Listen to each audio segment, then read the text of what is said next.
This is Beyond. I am JC. One breath to the abyss. Free immersion, free diving. Experience at the frontier of human body. A dialogue with British national freediving record holding Ruth Osborn. There are very few sports where the greatest strength is calmness. Freediving is one of them.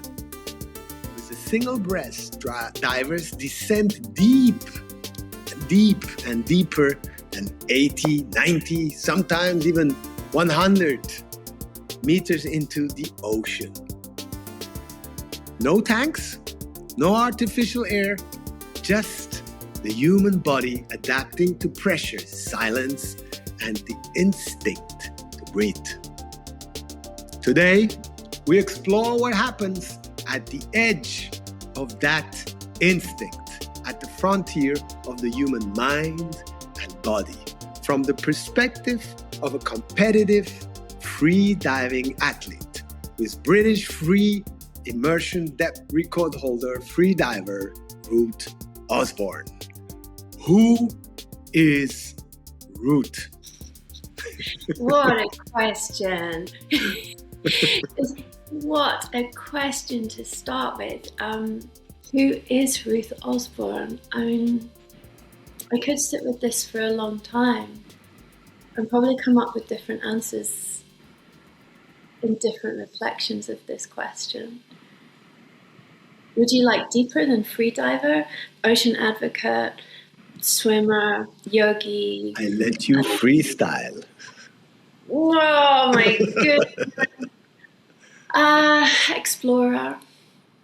Explorer of the physical and mental capacities of this body, of which I experience life in for now, and through which freediving is, I think, the ultimate exploration of body and mind, and body and mind and water, and how I am in that element of water.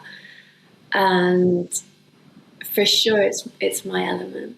I was lucky that my parents took me swimming since I was very little, and I loved it. I loved being in the water, so I swam through my childhood. And I didn't come to freediving until quite late. It was 2015, so my late 30s, when I came to freediving. But I'd always swum, and as an adult was a master swimmer. And in Ibiza, where you are now, I started open water swimming, so I had that exploration of how it is to be a swimmer in open water, because it's so very different to being a swimmer in the swimming pool. And then in my early 30s was curious for surfing, which I love. And that's a whole other experience of being in the water and being in the elements with surfing. And then finally, although I knew about freediving for quite a while, I came to freediving as another way of exploring and I guess understanding who I am and who I am in the water, and how I experience myself in the water. Thank you, Ruth. That's very interesting. You know, when you mentioned the age at which you started to freedive, can I say that freediving has no age? It would, yeah. But I also think nothing has an age. Well, like really, truly. There is some extreme sports which have age, believe me. If I would go with 40 or 50 into MMA or other things, it would be a big difference. You know, yes. I think there's another element, which is this calmness, and which you mentioned. So I'm very astonished about that. What you mentioned about age and freediving. I always thought that the younger the better, but it doesn't seem to be that. No. No, it's not. I think it's a sport where age can be helpful, because it's such a mental sport. It can, yeah, for sure, it can be helpful to have an older mind, a wiser mind, a more experienced mind, a mind that is able to focus. And that's not to say, we've got younger athletes in the sport doing exceptionally well, but it doesn't exclude what's perceived as older athletes. And by this, I mean older athletes performing elite levels, ranking highly in world rankings at 40 plus, 50 plus, 60 plus even. Which I would consider as extreme depth already for a normal person. Yes. Yes. So, Ruth, if I've created for myself a kind of a fil rouge. I would like to bring the listeners of the podcast into a kind of a feeling and bring them with you in this free diving experience. And I would like to start before the dive. So, if I want to start with the moment before the dive, you're floating on the surface during the competition typically, and judges are watching, even people, or I don't exactly know how that ambient is, but all of a sudden you see this rope, and then the rope disappears into the blue. It's nothing, and nothing you can see from the surface. You just see it disappear. And so I wonder, what happens inside your body during that final breath before you dive? What are you doing? Bring the listeners with you. By the time I've come to the line, and often I'll have a coach in the water with me that will bring me to the line, and I'm so deep in focus, in meditation, in just put myself in a place of pure internal awareness. So the body is deeply relaxed and highly focused. And always the heart rate is a little bit high because it's a competition. It feels different.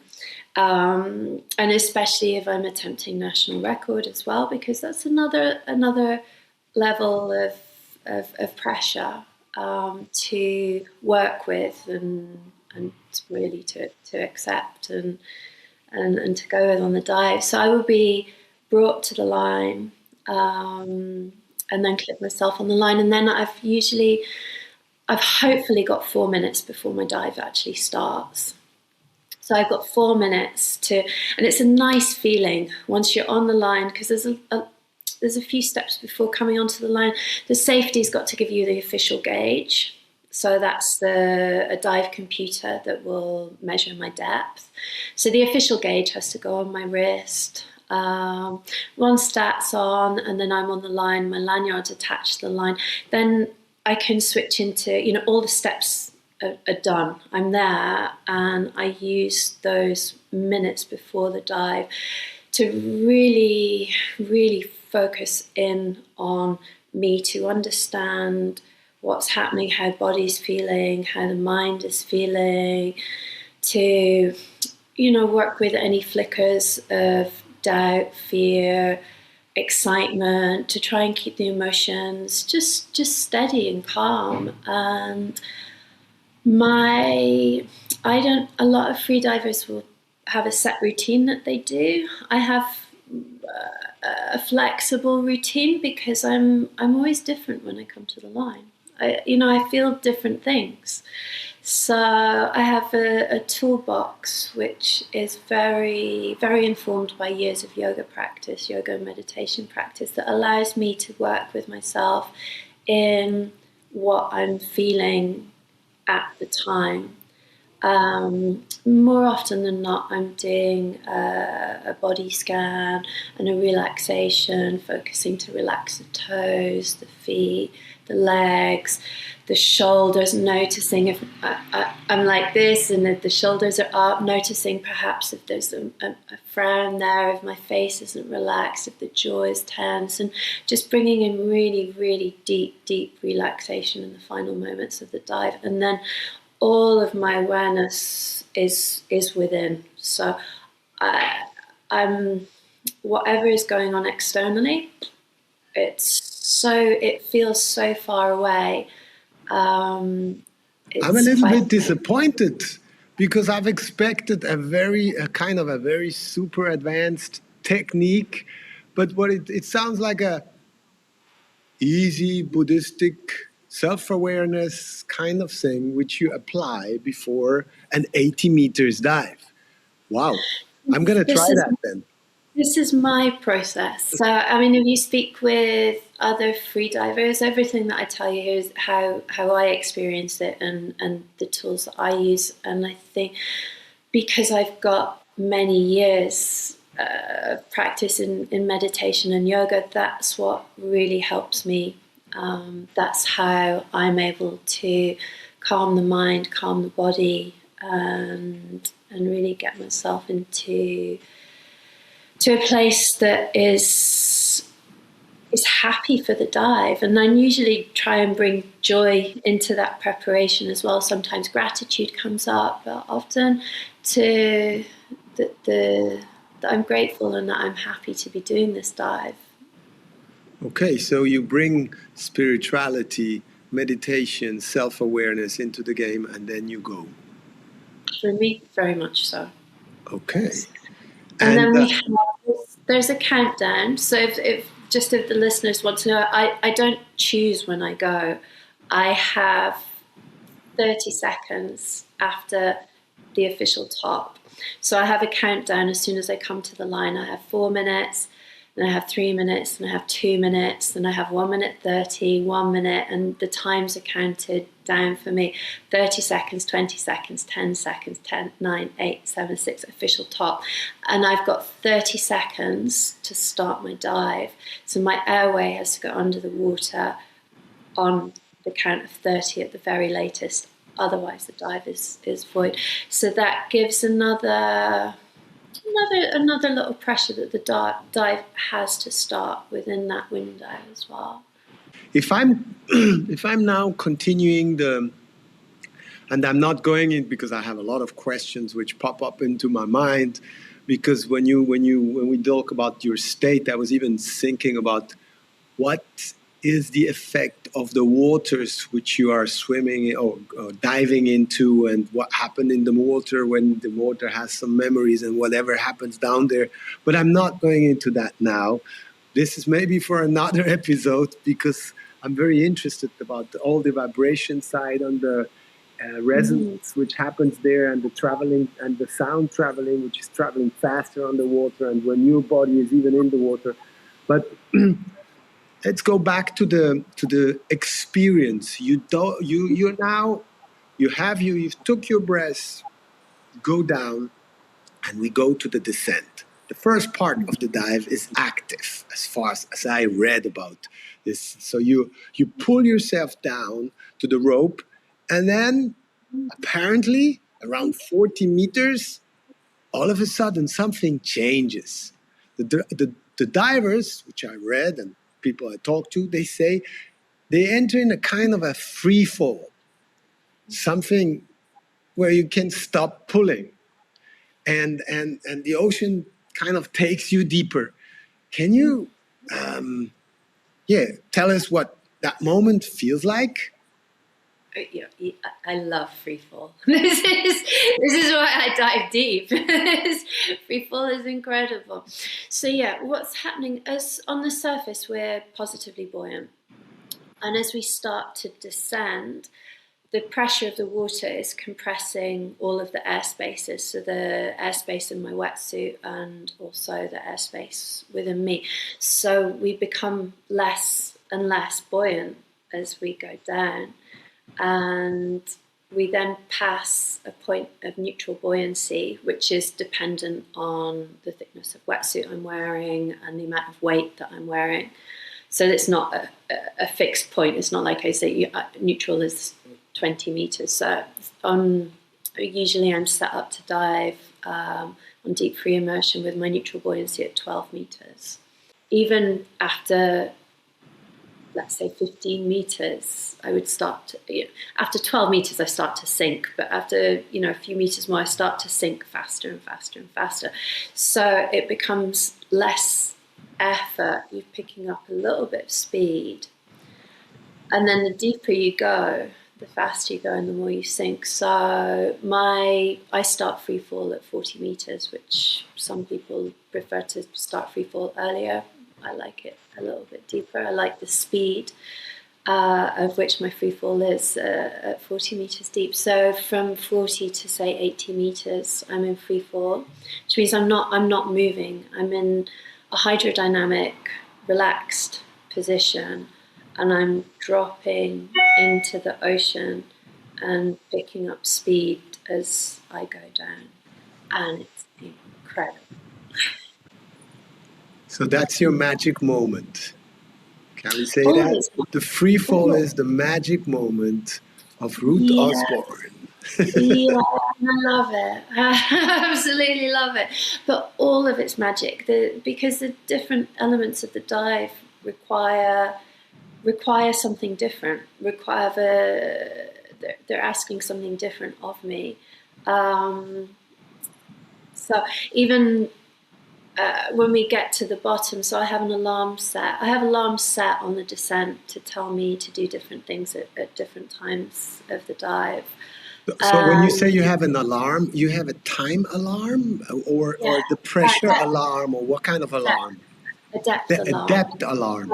So I have a dive computer, a gauge in my hood, so I can gauge alarms, and it will go off at certain times in the dive to tell me to do different things. And the last one on the descent is a turn alarm, so about 5 meters before the bottom of the line. The other part is that bottom turn, where people say, okay, so that means that you fixed it before. When you want to have a record, you chase that record, or you chase that distance, and then you set that bottom. And at that specific bottom turn, there's a kind of a small plate you mentioned, and you have to grab something, a tag I've read, to prove the depth. Yes.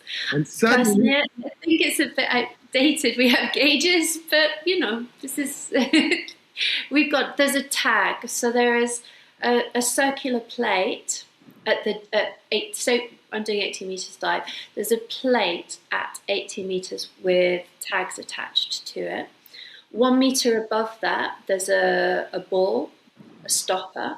So, and I have a carabiner that attaches me to the line. It's attached to my body. In free immersion, it's attached to my leg.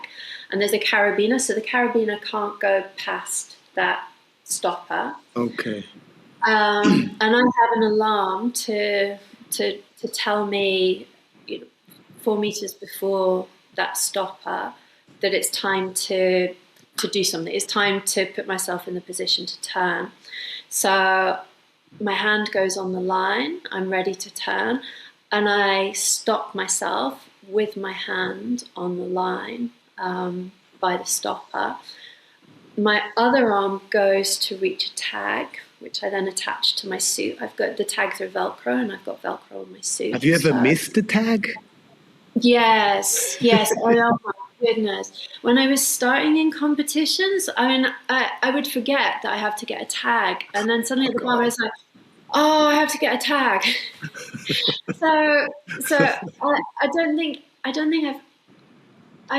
ever not got a tag. Like, I've never forgotten to get a tag, but usually it's like, oh, I have to get a tag. At 80 meters down, total pressure. Well, no, when you look up and you say, oh gosh, I have to go back. I'm No, half down. I have to do the other. there's no going back. There's no going back. That's dangerous. Oh God. No, I mean, I'm now trained to. There's been enough repetition of the motion that I grab, I get the tag, I put the tag on. Sometimes my bottom time with getting the tag, especially when I started, I'm there for 3 seconds, really getting the tag, really putting it onto the Velcro and making sure it's stuck on the Velcro. So it's a skill in itself to do, like in swimming, to do an efficient turn. It's a skill in itself. And also we've got to be very careful of the body at 80 meters with or any deep dive. The pressure on the body and the movement, I need to be flexible enough that I can reach my arm out without causing injury to myself at those depths. So let's say we are at the bottom, Ruth, and you are there. You've described what on the technicalities what you have to do at that depth under that stress. I asked myself, what goes through your mind at that moment? Not just the memory of the automatic things you've learned, but what goes through your mind? I have to get the tag. At 80 meters, I have to get that tag. All my mind throughout the dive needs to be 100% focused on what needs to happen at that precise point in the dive. It has happened before that I've got to the bottom and I've been super excited because I've got to the bottom. Like, the dive is not over. You're at the bottom. It's most definitely not over. But I have been so excited because my limiting factor has been equalization, that I'm so excited that my equalization has worked, that I've got to the bottom, that it's almost a celebration at the bottom, and it needs to not be, because the dive does not finish until the card is given by the judges. So it's trying to just minimize emotion during the dive. It's a real focus on what's happening in the body, what's happening in the mind, and what needs to happen in the dive. So it's turn, get the tag, secure the tag, and start to surface, start the ascent. And when I start the ascent, so as I came down, I'm very positive on the surface, and as I'm going, I'm getting more and more negative. So when I come up to start the ascent, I'm super negatively buoyant. So, the body wants to go down. Do not yet get up. Don't start the ascent before I finish to the last question I have, because I wondered, I've seen a long time ago a movie which was called The Big Blue, and I was kind of traumatized about the end of The Big Blue, where the deep diver all of a sudden wanted to stay down because he found it so beautiful and it was his dream. So I wondered, did you ever feel that emotion when you're down there, that you do not want to go up anymore? It just feel good. Feel incredible. It's beautiful. The whole I don't wear goggles, so my vision is slightly blurred. My senses are all, my perception senses are all, external perception senses are all dulled. So, the world is blurry, the sound is muffled. There's nobody there, just me. And the world's quite far away at 80 meters deep. I imagine, because I've never done it myself, I've done like 17 meters. For me, when I jump out of my boat and I go trying to see what's happening at the anchor or something, which I had the impression it was already very deep. I was all proud of it. But when I look up, I think, oh God, I have to go up there. So I imagine You know that the real challenge for me begins when you are down there, you manage to do all your protocol, you get the tag, you know that you have to go up, and then the oxygen is dropping, the carbon dioxides are rising, and the body starts sending powerful signals to breathe. And you know, I'm imagining that you get some contractions, because even me, when I go this little 17, 15, 10 meters, I can sense it. So you must have very strong contractions when you go up.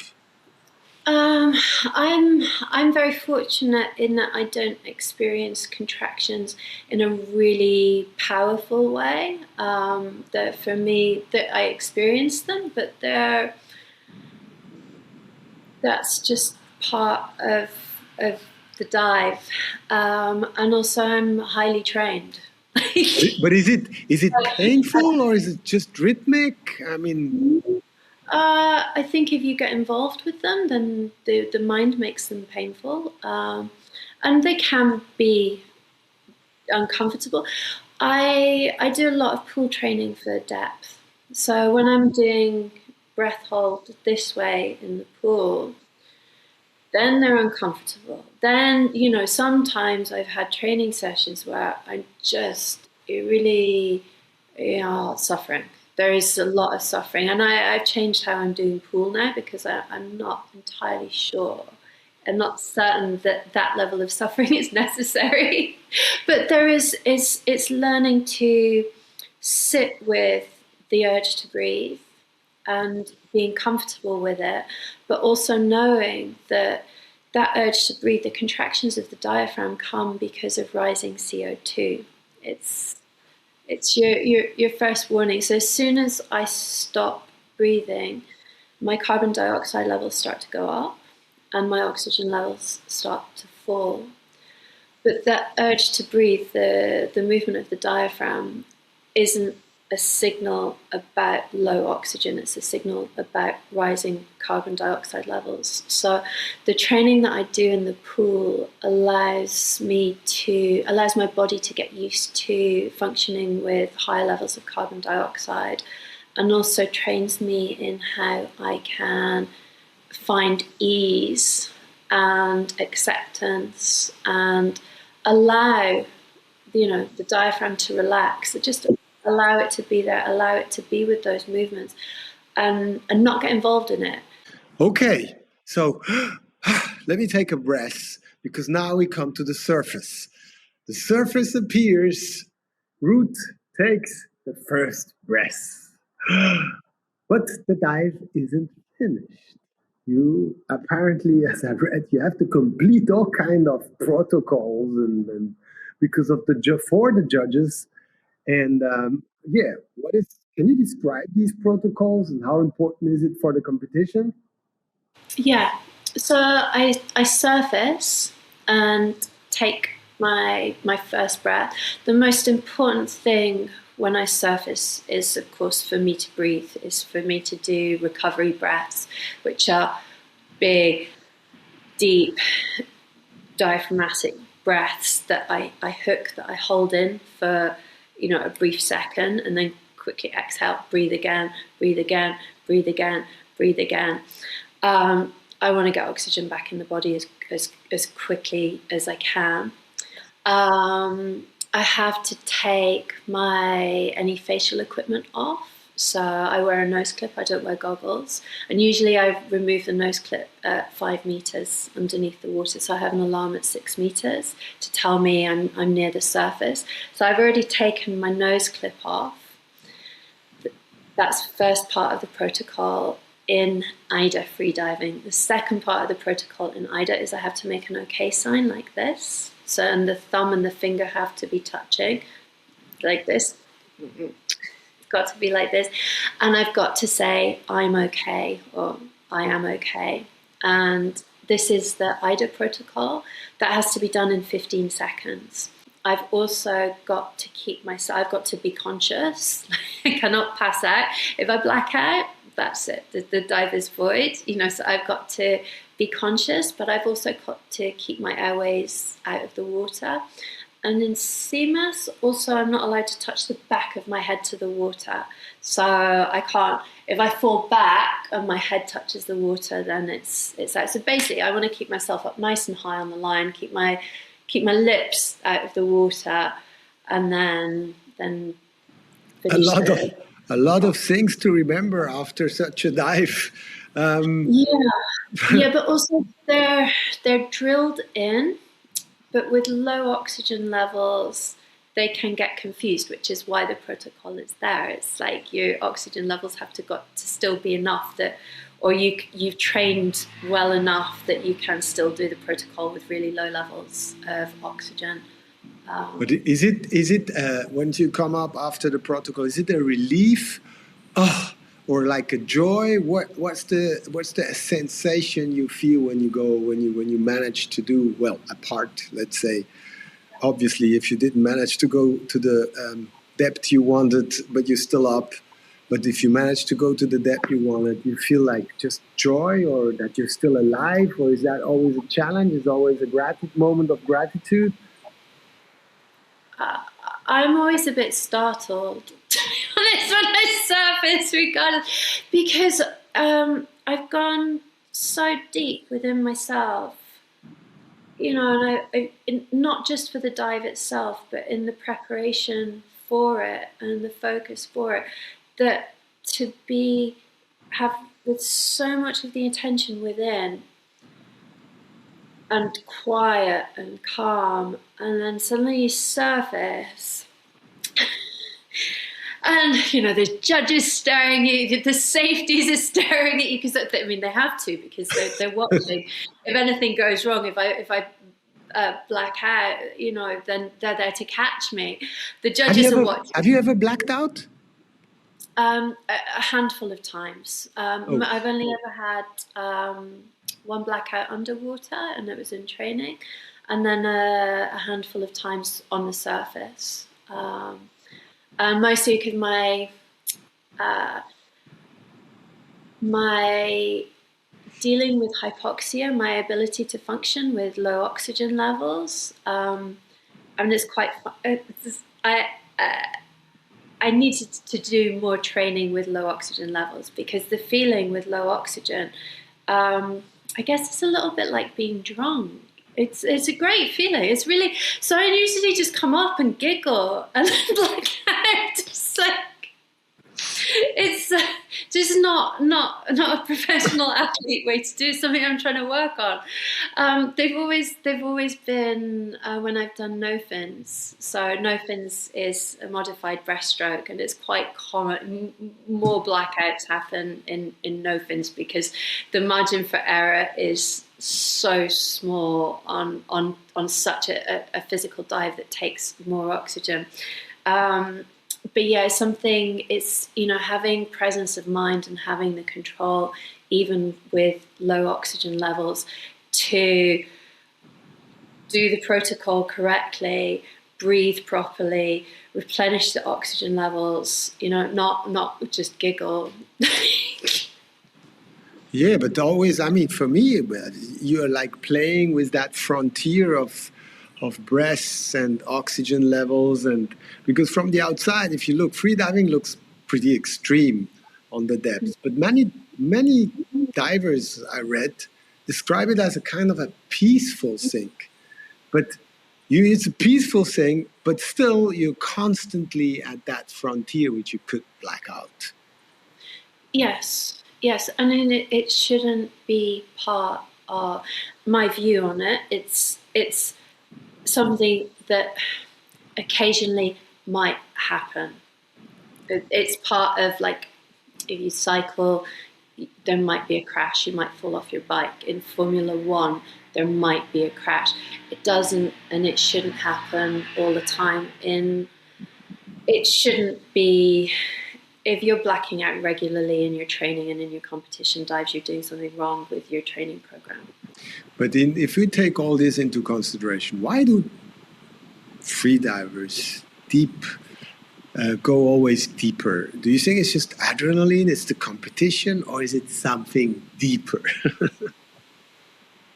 why do people climb Everest? Why do we want to dive deep? I can only answer for myself. It's curiosity. I love diving. I love the feeling of diving deep, and it's the deeper I've got, the more profound the feeling, both physically and mentally. And I love who I've become in the process of deep diving. I like what I have learned of myself. I like who I am as a freediver. So that brings me to the question I had. What have you learned about yourself through this? I mean, you say what have you learned? How have you changed? It's to be in a sport that necessitates full focus in the moment, like it being truly present in the now. Because if I am not present in what's happening right now, I put myself at danger, I put myself at risk. And if I put myself at risk, then I'm also putting the team that's around me at risk as well. So it's, in that sense, it's a pure meditation that a focus that I never achieved in yoga and I never achieved in sitting meditation practice. Because neither were life critical, really. So perhaps, if I had more presence of mind, I could. But what's interesting is to take those skills for me into freediving and be able to have this hyper awareness, hyper focus, and deep relaxation in a high pressure, high stress situation. And at the end of the day on a dive, I take my breath on the surface, and if I don't breathe again, then this life in this body is over. That's the simple fact of it. And it's not something that scares me. And I think conversely, it's very life affirming, because we never know when we take our last breath. Ruth, it seems that freediving reveals something remarkable about the human body. The deeper divers go, the less force they use. Depth is reached through calm, through listening to the body, to the mind, to everything you are, through respecting the instinct to breathe. And perhaps that is the deeper lesson of freediving. Sometimes the greatest human performance is simply learning to be still. Thank you, Ruth, for having shared your journey as a competing freediver. This is Beyond, where science, tech, and the unknown meet the element that made us. Stay in the flow.